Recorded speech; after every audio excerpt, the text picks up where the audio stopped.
हिंदी स्वराज्याचे संस्थापक छत्रपती शिवाजी महाराज, समतेचे पुरस्कर्ते राजश्री छत्रपती शाहू महाराज ज्यांची आज जयंती आहे, ते सत्यशोधक चळवळीचे प्रमुख मार्गदर्शक आदरणीय महात्मा ज्योतिबा फुले यांना वंदन करून आजच्या व्यासपीठावर उपस्थित असलेले आणि जे आपल्याला मार्गदर्शन करणार आहेत ते कोल्हापूर जिल्ह्याचे पालकमंत्री आदरणीय नामदार हसन मुश्रीफ साहेब, या कार्यक्रमाला प्रमुख मार्गदर्शन म्हणून लाभलेले आणि भारतीय जनता पक्षाचे स्टार प्रचारक आदरणीय खासदार धनंजय महाडिक साहेब, या ठिकाणी उपस्थित असलेल्या जिल्हा परिषदेच्या माजी अध्यक्षा, गोकुळच्या संचालिका आदरणीय शौकताई महाडिक वहिनी, त्याचबरोबर माजी आमदार अमल महाडिक साहेब, प्राध्यापक जयंत पाटील सर, या ठिकाणी उपस्थित असलेले आदरणीय सत्यजित उर्फ नाना कदम साहेब, आदरणीय भगवान काटे साहेब, आदरणीय माणिक पाटील सोयेकर, किरणरावजी शिरोळे साहेब, विजयरावजी सूर्यवंशी, आशिषजी ढवळे, विजयरावजी खाडे पाटील, महेशजी चौगले, प्रतापरावजी कावणेकर, रूपाराणी निकम मॅडम, स्मिता ताई कदम मॅडम, नंदकुमार गोंधळी, कवाडे गटाचे संघटक, जिल्हा राष्ट्रवादी काँग्रेसचे अध्यक्ष बाबासाहेब पाटील, माजी महापौर नंदकुमार वळंजू, नंदकुमार मोरे, किरणरावजी नकाते आणि या मेळाव्याच्या निमित्तानं उपस्थित असलेले दक्षिण विधानसभा मतदारसंघातील सर्व भारतीय जनता पक्षाचे पदाधिकारी, बूथ प्रमुख, शक्ती केंद्र प्रमुख आणि सगळेच संघटनांचे, विविध संघटनांचे प्रमुख बंधू आणि भगिनींनो, लोकसभेच्या महाउत्सवाला सुरुवात झालेली आहे आणि 18व्या लोकसभेच्या निवडणुकीच्या निमित्तानं महायुतीचा उमेदवार म्हणून मला घोषित केलेला आहे. लोकसभेचं शेवटचं अधिवेशन ज्यावेळी झालं, त्या शेवटच्या अधिवेशनाच्या वेळी या देशाचे पंतप्रधान आदरणीय मोदीजींनी आमच्या सर्व खासदारांची बैठक घेतली आणि त्यांनी सांगितलं, या देशामध्ये ज्यावेळी निवडणुका येतील त्यावेळी 370 खासदार हे भारतीय जनता पक्षाचे असतील, या पद्धतीचं काम करायचं आहे आणि त्याच्यापुढं जे मित्रपक्ष आहेत त्यांचे खासदार असतील, अशा पद्धतीनं आपल्याला 400 पार जायचं आहे. हा नारा मोदीजींनी आम्हाला शेवटच्या अधिवेशनामध्ये दिला आणि या विभागाचा विद्यमान खासदार म्हणून मला खात्री होती की मला उमेदवारी मिळणार आहे. पण अनेक वेळा माध्यमातून चर्चा झाली, हेच उमेदवार राहणार का, बदलणार, जवळजवळ बरेच दिवस ते घोळ चालू होता आणि एके दिवशी या महाराष्ट्राचे मुख्यमंत्री आदरणीय एकनाथ शिंदे साहेब यांचा फोन मला आला आणि त्यांनी सांगितलं, कोल्हापूर जिल्ह्यातल्या प्रमुख नेत्यांना आपण माझ्याकडे घेऊन या. रात्रीचा 2 वाजता फोन आला. आता 2 वाजता सगळ्या नेते मंडळींना फोन करणं हे तुझं अवघड काम होतं. तरीसुद्धा मी फोन केले, फोन कोणाचे वाजले, कोणी उचलले नाहीत. सुदैवानं आदरणीय पालकमंत्री मुश्रीफ साहेब त्या दिवशी मुंबईतच होते. आमच्या मुन्ना साहेबांना मी फोन केला, त्यांनी सकाळी पहाटेच मला फोन केला. का फोन रात्री केला होता? मी म्हटलं, एकनाथ शिंदे साहेबांनी आपल्याला सगळ्यांना बोलवलं आहे आणि 7 वाजता ती मिटिंग घ्यायची आहे. आणि प्रकाश आंबेडकर असतील, माजी आमदार चंद्रदीप नरके साहेब असतील, क्षीरसागर साहेब असतील, सगळेच कोल्हापूर जिल्ह्यातले प्रमुख माजी आमदार आणि प्रमुख नेते मंडळी आम्ही साहेबांना भेटायला गेलो. मुश्रीफ साहेब म्हणाले, मला कागलला जायचं आहे. त्यांना कागलला जायची दांडगी घाई असते आणि म्हणून त्यांनी सांगितलं की लवकरात लवकर मिटिंग घ्या. आता मुख्यमंत्र्यांना मी कसं सांगणार, पहाटे 5 वाजेपर्यंत मुख्यमंत्री जागे असतात आणि ते झोपले की पहाटे 5 वाजता अजितदादा उठतात. हा सगळं विषय तुम्हाला माहिती आहे. आणि मग त्यांनी सांगितलं की मला लवकर भेटायचं आहे, 5 वाजता आपण त्यांना भेटूया. मी म्हटलं, साहेब विचारून येतो. मी गेलो तर सांगितलं CM साहेब 5 नंतरच भेटणार आहेत. साहेबांच्याकडे गेलो आणि 5 वाजता भेटूया म्हणून सांगितलं. मुन्ना साहेब मुंबईत आले, ते म्हणाले, मुश्रीफ साहेब 5 वाजता भेटणार आहे, तर तुम्ही आम्ही सुद्धा सगळी जाऊया. आणि मग सगळीच म्हणली. आम्ही 5 वाजता गेलो, पण मुख्यमंत्री महोदय आले ते जवळ 6, 6:30 आले, 7 वाजलेच. आणि मग त्यांनी विचारलं, कोल्हापूर मतदारसंघामध्ये काय करायचं. एका क्षणाचाही विलंब नव्हता. आदरणीय मुश्रीफ साहेब असतील, मुन्ना महाडिक साहेब असतील, सगळ्यांनीच सांगितलं, साहेब लवकरात लवकर उमेदवार जाहीर करा.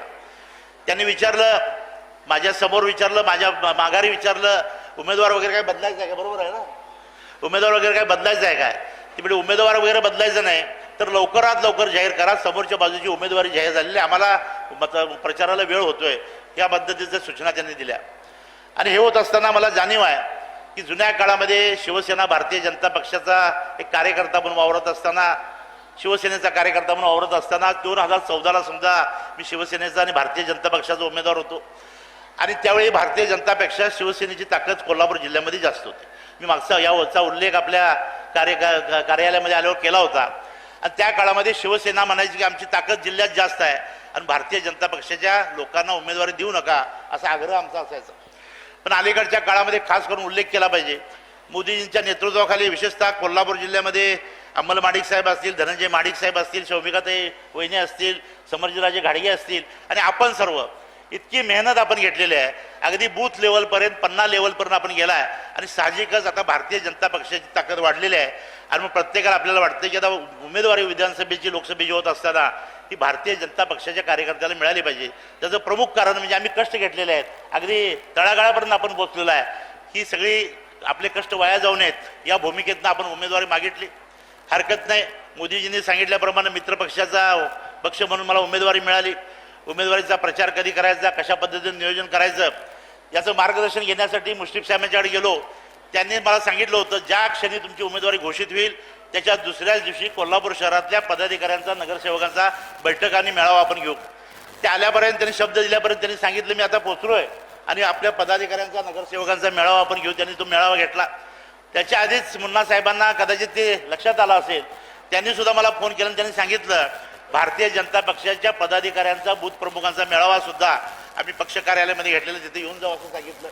तिथं मी गेलो, त्यांची भेट झाली आणि माझी उमेदवारी घोषित झालेल्या दुसऱ्या दिवशीच आपण भारतीय जनता पक्षाचे सर्व कार्यकर्ते असाल, राष्ट्रवादी काँग्रेसचे कार्यकर्ते असाल, शिवसेनेचे कार्यकर्ते असाल, यांनी प्रचाराची यंत्रणा सुरू केली.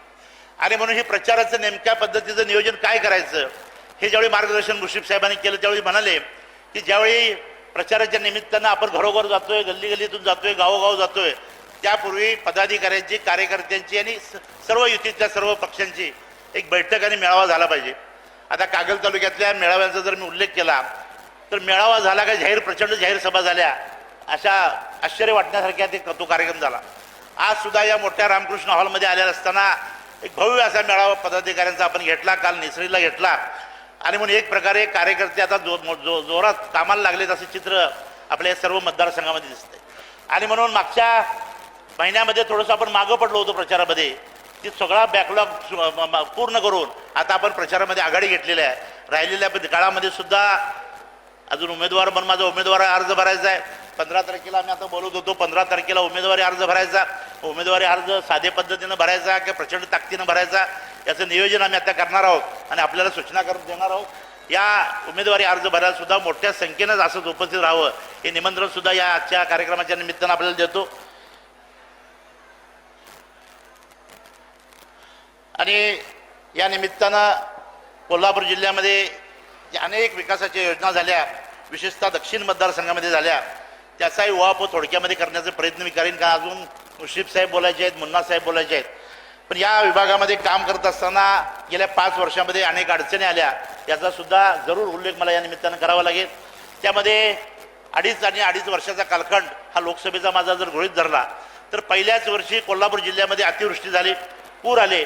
आणि या पुराच्या निमित्तानं जे पहिलं काम आपल्याला खासदार म्हणून, आमदार म्हणून, नगरसेवक म्हणजे लागलं ते पूरग्रस्तांचं पुनर्वसन करणं, त्यांना मदत पोहोचवणं, हेच काम आपल्याला कोल्हापूर जिल्ह्यामध्ये राहील.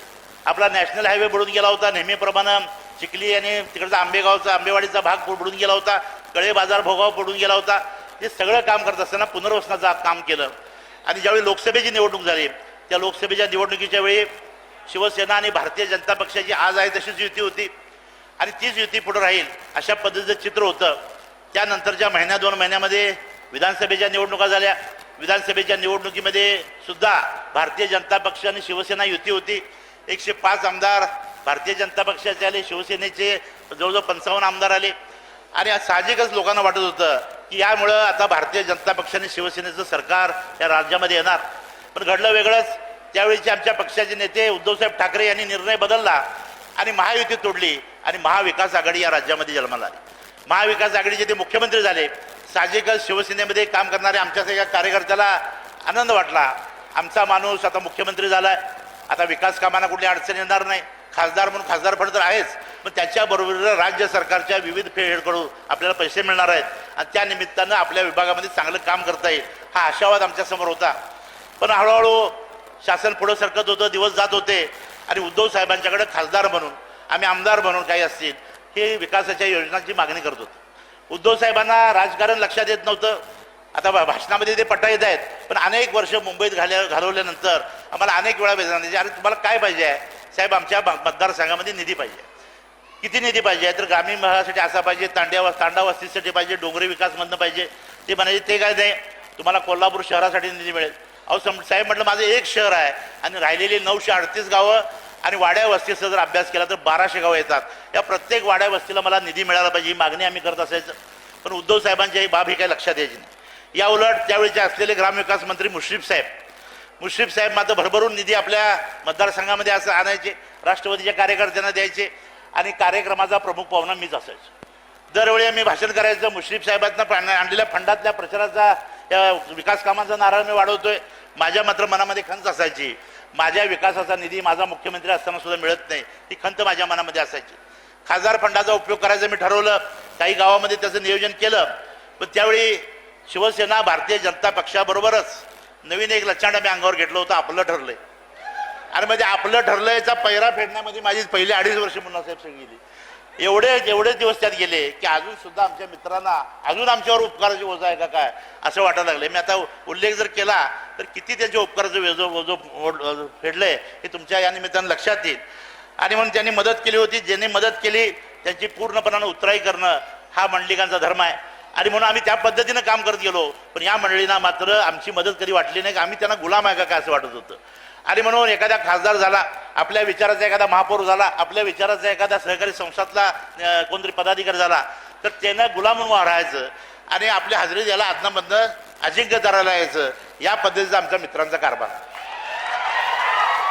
ते आम्ही काही केलं नाही.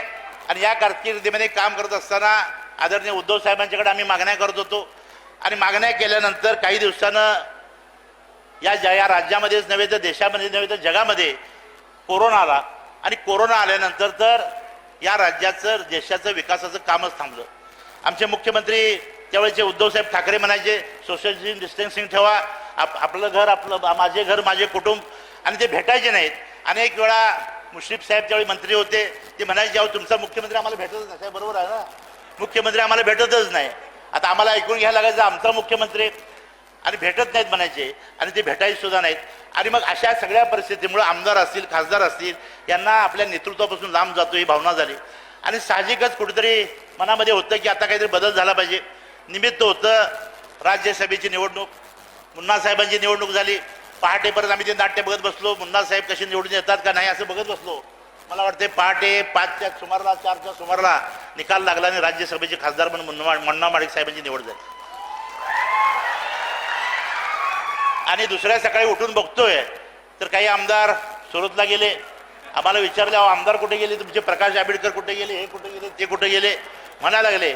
आम्ही सुद्धा शोधायला गेलो आणि शोधल्यानंतर काही दिवसानंतर गुवाहाटी मार्गे गोवा मार्गे सगळे आमच्या आमदाराले नवं सरकार स्थापन झालं. आणि हे सरकार स्थापन होत असताना मला या निमित्तानं मुद्दाम सांगितलं पाहिजे की त्यावेळेच्या काळामध्ये एकनाथ शिंदे साहेबांनी बंड केला असं म्हटलं जातंय. त्यांच्याबरोबर सगळे आमदार गेले, 11 खासदार सुद्धा महिन्याभरामध्ये त्यांच्यावर गेले. मी मात्र कोल्हापूरमध्ये उद्धव साहेबांचंच कसं बरोबर आहे या पद्धतीचा मोर्चा सुद्धा काढला होता. उद्धव साहेबांची पाठराखण केली होती. आणि मग त्या पाठराखणीनंतर जेव्हा मी दिल्लीला अधिवेशनामध्ये गेलो राष्ट्रपती पदाच्या निवडणुकीच्या निमित्तानं, त्यावेळी हे 11 खासदार मला भेटले. ते म्हणाले 2.5 वर्ष तुम्ही उद्धव साहेबांच्यावर राहिला, किती निधी तुम्हाला मिळाला विकासाचा. आता मला सांगायला लाज वाटते, पण शहर सोडून, आणि शहर सुद्धा का तर त्यावेळीचे नगरविकास मंत्री हे एकनाथ शिंदे साहेब होते. शहर सोडून फारसा निधी काही मला मिळालेला नाही. आणि मग असंच निष्ठेनं राहिलो तर विकासाची कामं आम्ही करू शकणार नाही. आणि मग यासाठी काय करायचं आहे मला सुचत नाही. ते म्हणाले यासाठी एक मार्ग आहे, एकनाथ शिंदे साहेबांना भेटा, त्यांची भेट झाल्यानंतर तुम्हाला सगळेच मार्ग दिसतील. एकनाथ शिंदे साहेबांना भेटलो. ते म्हणाले तुम्ही जर आमच्यावर आलात, कारण 12व्या खासदाराची त्यांना गरज होती. 12वा खासदार 18पैकी जर मी गेलो नसतो तर ती फूट घटनात्मक दृष्ट्या टिकली नसती. आणि त्यांचाही आग्रह होता की तुम्ही आमच्याबरोबर आलं पाहिजे. आणि म्हणून त्यांनी मला सांगितलं की तुम्ही आमच्याबरोबर या. मी त्यांना विचारलं मी तुमच्यावर आल्यानंतर काय करणार. ते म्हणजे किती रुपयाचा निधी तुम्हाला पाहिजे मागच्या काळासाठी. आम्ही सुद्धा जरा घाबरतच म्हटलं की मला किमान 400-500 कोटी रुपयाचा निधी माझ्या ग्रामीण भागासाठी पाहिजे. अहो काय गरिबासारखं बोलताय, म्हणजे 1000 कोटी जर निधी देतो म्हटलं. आता म्हणलं काय अडकत नाही साहेब, आम्ही येतो तुमच्याबरोबर. आम्ही गेलो त्यांच्याबरोबर. आणि गेल्यानंतर तिथं सुद्धा अशी परिस्थिती झाली की सगळी निवेदनं सगळ्या मागण्या वारंवार एकनाथ शिंदे साहेबांना मी देत होतो. आणि त्या काळामध्ये मी बघितलं खासदारांच्यापेक्षा आमदार लाडके होते. बंड झालं होतं त्यामुळे आमदार लाडके होते. कोट्यावधीचा निधी आमदारांना मिळत होता, पण खासदार मात्र या सगळ्या राज्य शासनाच्या फंडापासून वंचित होते. असेच अस्वस्थतेमध्ये दिवस गेले. मागची आपण एक चूक केली, आता दुसरी चूक केली का काय असं वाटायला लागलं. पण हळूहळू आमच्या शिंदे साहेबांनी सांगितलं की आता तुम्ही निवेदनं द्या, विकास कामांच्या मागण्या करा. आणि वेगवेगळ्या खात्यामार्फत तुम्हाला निधी दिला जाईल. आणि आज सगळे निधी मिळायला थोडासा उशीर झाला, सगळे प्रस्ताव द्यायला उशीर झाला. आणि आज मात्र मी अभिमानानं सांगू शकतोय या माझ्या ग्रामीण भागामध्ये मला जवळजवळ 800 कोटीच्या वर निधी हा राज्य सरकारच्या माध्यमातून आला, केंद्र शासनाच्या माध्यमातून आपण निधी आणला. मी आणि मुन्ना साहेबांनी अनेक एकत्रितपणानं प्रयत्न केले. त्यामध्ये आपल्याला रेल्वे स्टेशनचं उदाहरण देता येईल, त्यामध्ये आपल्याला विमानतळाचं उदाहरण देता येईल, त्यामध्ये कोल्हापूरच्या सर्व व्यापाऱ्यांच्या मागण्या, उद्योगपतींच्या मागण्या मांडण्याचं उदाहरण देता येईल. आणि एकत्रितपणानं पुढच्या काळामध्ये आम्ही काम केलं आणि विकासाच्या निधीबरोबरच कोल्हापूर जिल्ह्याचा विकास व्हावा या पद्धतीचीच भूमिका आम्ही समन्वयाने ठेवली. आणि म्हणून लोकसभेचा खासदार म्हणून जरूर अनेक विषयामध्ये मी तुम्हाला सांगू शकेन. मी पुस्तिका सुद्धा काढलेली कदाचित आपल्याला दिली असेल.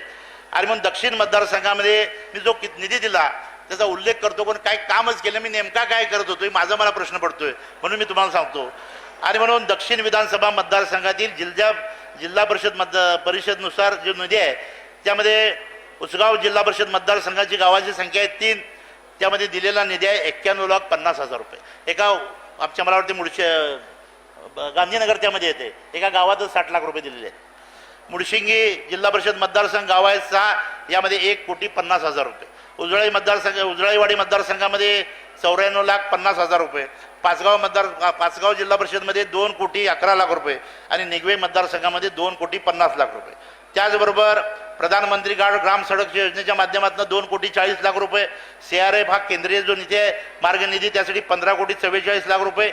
30-54 अंतर्गत जे रस्ते येतात त्यामधून 60 लाख रुपये. आणि दक्षिण विधानसंघामध्ये कोल्हापूर महापालिकेसाठी जे एकूण मतदारसंघ येतात त्यामध्ये 7,34,50,000 रुपये, अशी 32,21,60,000.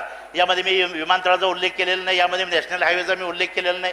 आणि कोट्यावधीचा निधी आणू शकलो हे केवळ आणि केवळ या राज्यामध्ये असलेले मुख्यमंत्री आदरणीय एकनाथ शिंदे साहेब, त्यांचे उपमुख्यमंत्री आदरणीय देवेंद्र फडणवीस साहेब, आदरणीय अजितदादा पवार आणि या जिल्ह्यातले प्रमुख नेते मुश्रीफ साहेब यांच्यामुळे हा निधी आणू शकलो. या मतदारसंघामध्ये निधी आणत असताना केवळ मी खासदार म्हणून एकट्याने निधी आणला असं म्हणत नाही, तर खऱ्या अर्थानं कोल्हापूर हे अधिक समृद्ध झालं पाहिजे या भूमिकेतनं केंद्र सरकार आणि राज्य सरकारच्या योजना मागत असताना मला चांगला पाठिंबा एकनाथ शिंदे साहेबांनी दिला. आणि म्हणून कोल्हापूर जिल्ह्यातील करवीर तालुक्यातील राष्ट्रीय महामार्ग चिंचवाड फाटा रोकडी 200ला मिळणारा गटरसह काँक्रिटीकरण यासाठी 4,87,00,000 रुपये. कोल्हापूर शहराबाहेर वळण रस्ता राष्ट्रीय महामार्ग 4 पासून शाहू नाका, कळंबे, साळोगे नगर, बालिंगे, शिंगणापूर, चिखली हा मार्ग जो आहे यासाठी सुद्धा 4,87,00,000 रुपये. कोल्हापूर शेंडा पार्क जाऊन जाणार कंदलगाव, कोगिल, इजिमा 2,85,00,000 रुपये. अशा अनेक रस्त्यांची मी नावं सांगू शकतो, अनेक विकास कामाची नावं सांगू शकतो. आणि मग हा विकास मी करू शकलो आणि याची माहिती मला पुस्तिकेच्या रूपाने आपल्याला द्यायची आहे, गावागावापर्यंत द्यायची आहे. पण आता हे मी ढोबळ मनानं वरचे आकडे वाटले. मागची बाजू मी सर अमोल साहेबांना दाखवली आणि जैन सरात सुद्धा म्हणत होते कोण कोण तुमच्यावर नगरसेवक आहेत, नाव सांगू काय? टेमलाबाई मतदारसंघ कमलाकर यशवंत भोपळे यांच्या मागणीनुसार, विक्रमनगर शोभा धनाजी कवाळे यांच्या मागणीनुसार, यादवनगर शमा सलीम मुल्ला यांच्या मागणीनुसार, दौलतनगर विलास भैरू वास्कर यांच्या मागणीनुसार, शास्त्रीनगर जवाहरनगर नियाज खान यांच्या मागणीनुसार, लक्षतीर्थ वसाहत अनुराधा सचिन खेडकर यांच्या मागणीनुसार, बलराम कॉलनी राहुल शिवाजीराव माने यांच्या मागणीनुसार, असे सगळे जे आहेत म्हणजे काय आम्ही केलं, नेकी कर और दर्या मिळा. आम्ही आता दर्यात घातली का कुठं घाण पाण्यात टाकली आम्हाला माहिती नाही. आणि म्हणून हे सगळं काम करत असताना ज्यांनी आपल्यावर उपकार केले, ज्यांनी मदत केली त्यांच्या माध्यमातून ज्याच्या उपकाराची परतफेड व्हावी या भावनेने मी कामं केली. खरं म्हटलं तर मी काही वेगळं केलं नाही. ज्यासाठी मला लोकांनी निवडून दिले, ज्यांनी मला निवडून दिले त्याच्या उपकाराची परतफेड करणं हे माझं कर्तव्यच होतं. आणि म्हणून ज्या पद्धतीनं आपल्यावर जो उपकार करतो त्याचा पैरा फेडला पाहिजे या भावनेनं आम्ही सगळी मंडळी काम करतो. त्याच पद्धतीनं त्या काळामध्ये माझ्या मित्रांचा पैरा पडण्याचा मी प्रयत्न केला. पण हे सगळं होत असताना अलीकडच्या काळामध्ये आपण बघितलं की आता नवा गोबेल्स कोल्हापूरमध्ये जन्माला आला. नवा गोबेल्स जन्माला आला आहे. निवडणुकीला उभारायच्या आतच या गोबेल्सनं उठवलं की खासदार कुठं दिसतच नाही. त्याच्या आधी 4 महिने जर आपण बघितलं तर 4 महिने माझं भरभरून कौतुक ते करायचे. 4 महिन्यापूर्वी म्हणायचे संजय मंडलिकांनी जी कामं केलेली आहेत ती खऱ्या अर्थानं 2026 पर्यंत लोकांना कळणार आहेत. नॅशनल हायवे होणार आहे, नागपूरला जाणार, आमचं नागपूरवरून रत्नागिरीला जाणारा रस्ता करणार आहे आणि विमानतळापासून सगळ्या योजना ज्या केलेल्या आहेत त्या संजय मंडलिक यांनी केलेल्या आहेत असं भरभरून कौतुक करायचे. मला सुद्धा मी जरा आपल्या काय म्हणायचं झाडावर चढून बसलो. मला सुद्धा वाटलं मला बरंचसं काम झालं आहे, नेते मंडळी आता आमचं कौतुक करायला, ज्यांनी मदत केली कौतुक करायला. पण हळूहळू त्यांच्या लक्षात आलं आता संजय मंडलिक काय आपल्याकडे परत येत नाही. तो आता महायुतीचा उमेदवार होणार आहे. आणि मग त्यांनी ती दक्षिणमध्ये शेवटची आचारसंहिता लागूपर्यंत माझे जे विकास कामं झाले त्याचे उद्घाटन त्यांनी घेतले सांगत होते. आणि म्हणून त्यांनी 4-5 महिन्यामध्ये नवीन फंडा आणला की खासदार कुठं दिसत नाहीत, खासदार कुठं भेटत नाहीत, म्हणजे लहान लहान बारक्या वाहिन्या सगळ्या काढल्या आणि अशा पद्धतीचा प्रचार केला की मला सुद्धा आरशात बघून वाटायला अरे मी कुठं होतो, अशा पद्धतीचं वातावरण निर्माण केलं. आणि हे सगळं कमी का काय म्हणून त्यांनी ठरवलं की या निवडणुकीला कुठल्याही परिस्थितीमध्ये संजय मंडलिकांना पराभूत करायचं. संजय मंडलिकांचं आणि त्यांचं काही बांधाचं भांडण नाही, पण आता आमचे नवे मित्र मुन्ना माडिक साहेब झाले होते, अमल माडिक साहेब झाले होते, त्याचं त्यांना पोटात दुखत होतं. आणि मग त्यांनी ठरवलं की आता कुठल्याही परिस्थितीमध्ये त्यांचा पराभव करायचा. आम्ही परवा ऐकलं आमचे नवीन मला कुठे कारण आंध्र प्रदेशचे नवीन मुख्यमंत्री झाले रेवंत रेड्डी, त्यांचं कुठले एक टेक्नॉलॉजी आहे निगेटिव्ह प्रचार, असं परवा कुणीतरी सांगितलं मला. आणि निगेटिव्ह प्रचार करायचा मला वाटते त्याचं एजन्सी पहिली बंटी पाटील साहेबांनी घेतली का काय माहिती नाही, ती घेतली आणि जरूर मला काय काय माझे करायचं ते केलं. आणि आजच या कार्यक्रमाच्या निमित्तानं थोडा वेळ मला मिळाला, सगळी चॅनल्स पण आहेत आणि मला या निमित्तानं सांगितलं पाहिजे. काल नेसरीला आमचे मुन्ना माडिक साहेब होते, आपण सुद्धा काही मंडळी असाल, त्यावेळी म्हणालो होतो या जिल्ह्यामध्ये उमेदवार म्हणून मी उभा आहे. आणि ह्या मगाशी शौमिका ताईंनी आपलं खेळाचं उदाहरण दिलं, मी दुसऱ्या खेळाचं उदाहरण दिलं, कुस्तीचं उदाहरण दिलं. आता कुस्तीच्या मैदानामध्ये 2 मल्ल जर समोरासमोर उभारले तर मग खडाखडी होणार, टांग मारणार, टांगावर माती टाकणार, हे सगळं होणारच आहे. आणि हे होत असताना नेमकं समोरच्या उमेदवाराचं काय आहे, पक्ष काय आहे, पक्षाचं काम काय आहे हे सुद्धा विचारलं पाहिजे, सांगितलं पाहिजे आणि मी सुद्धा मांडलं पाहिजे. मी जसं आज विकास कामांचं सगळं माझा पंचनामा करतोय तसा त्यांनी सुद्धा आपलं विकास काम सांगितलं पाहिजे. 50, 60, 70 वर्षामध्ये कोल्हापूरमध्ये काय केलं हे त्यांनी सुद्धा सांगितलं पाहिजे. आणि मी म्हणालो होतो मी की छत्रपती शाहू महाराज हे खरे वारसदार नाहीत, फक्त एक शब्द माझा चुकला. मला एवढंच म्हणायचं होतं छत्रपती आत्ताचे छत्रपती शाहू महाराज हे थेट वारसदार नाहीत, ते दत्तक वारसदार आहेत. ते म्हणालो काय माझं कपोल कल्पित नाही. हा पुढारीमध्ये लेख आलेला आहे, इथं बाबूराव धारवाडेने प्रकाशित केलेलं पुस्तक आहे आणि या पुस्तकामध्ये हे उल्लेख आहेत. आणि म्हणून इतिहास सुद्धा माहिती नाही असलेली मंडळी राजकारणामध्ये आहेत. खरं म्हटलं तर एका शब्दानं सुद्धा मी शाहू महाराज साहेबांचा अपमान केला नाही, आज सुद्धा त्यांच्यावर आदर आहे. फक्त मी एवढंच म्हणालो की ते थेट वारसदार नाहीत. थेट वारसदार कोण असतील तर तुम्ही आम्ही आहोत, शाहू विचाराची मंडळी आहोत, हा विचार माझा आहे. आणि हे होत असताना तो विषय ठेवायचा बाजूला आणि संजय मंडलिकांनी माफी मागितली. कशाबद्दल माफी मागायची? थेट वारसदार नाही ते सिद्ध करावं, थेट आहेत का नाही ते सिद्ध करावं. आणि म्हणून जर थेट नसतील आणि माझं म्हणणं काही चुकलं असेल तर मात्र मी माफी मागेन. आणि म्हणून इतिहासाचा अभ्यास त्यांना नसेल. मी आता बघितलं अनेक चॅनलवरून अनेक आमची मंडळी काही प्रतिक्रिया देत होती. त्या प्रतिक्रियामध्ये संजय मंडलिकाचं चुकलं, एवढ्या खालच्या पातळीला जायला नको, आता शिकवणारा सगळाच इकडून सांगत होता. एवढी काय नॅशनल न्यूज काय त्यात झाले, काय मोठं आभाळ कोसळलंय. मग या मंडळींना निश्चितपणानं मी एवढंच विचारू शकतो किंवा छत्रपती शाहू महाराजांना विचारू शकतो, आपण दत्तक आहात का नाही याचं उत्तर आपण द्या. दत्तक असाल तर दत्तक विधान कायदेशीर झाले का नाही याचंही उत्तर द्या. आणि यामध्ये कशाचा अपमान झाला आहे हे सुद्धा आपण सांगा. एवढाच प्रश्न आजच्या निमित्तानं विचारतो. या निवडणुकीचं चिन्ह जे आपण अनेक वर्ष रुजवलंय ते कमळ चिन्ह नाही तर धनुष्यबाण आहे. आणि म्हणून शौमिकाताई म्हणाल्या या निवडणुकीला संजय मंडलिक उभारलेले नाहीत, या निवडणुकीला धनंजय माडिक साहेब उभारले नाहीत, अमल माडिक साहेब उभारले नाहीत, तर या निवडणुकीला मोदी साहेब उभारलेले आहेत. या भावनेने या चिन्हावर मतदान करा एवढी विनंती करतो आपल्याला जागेत.